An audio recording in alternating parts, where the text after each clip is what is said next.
বহাগ বিহু অসমৰ জাতীয় উৎসৱ।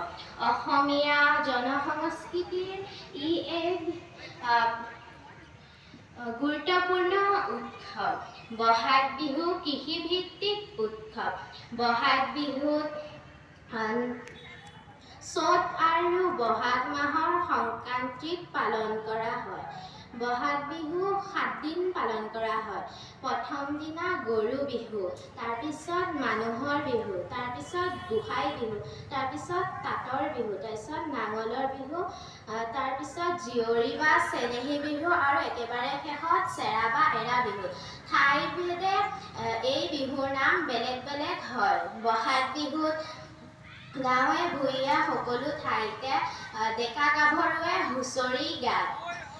বহাগ বিহুত গৰু বিহুৰ দিনা গৰুক গা ধুওৱা হয় আৰু গৰুৰ চাকত লাও বেঙেনা দি সিহঁতৰ গাত মাৰি পথাৰলৈ নিয়া হয়।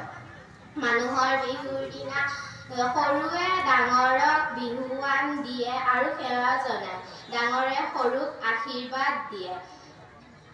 বিহুৰ দিনা ডেকা গাভৰুসকলে আৰু বয়সস্থ লোকসকলেও ঘৰে ঘৰে হুঁচৰি মাৰিবলৈ যায়।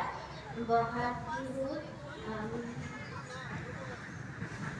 কুলিয়ে মাতিলে বহাগ বিহু আহিল বুলি অসমীয়া মানুহে কয়। বহাগ বিহুত কপৌ ফুল ফুলে।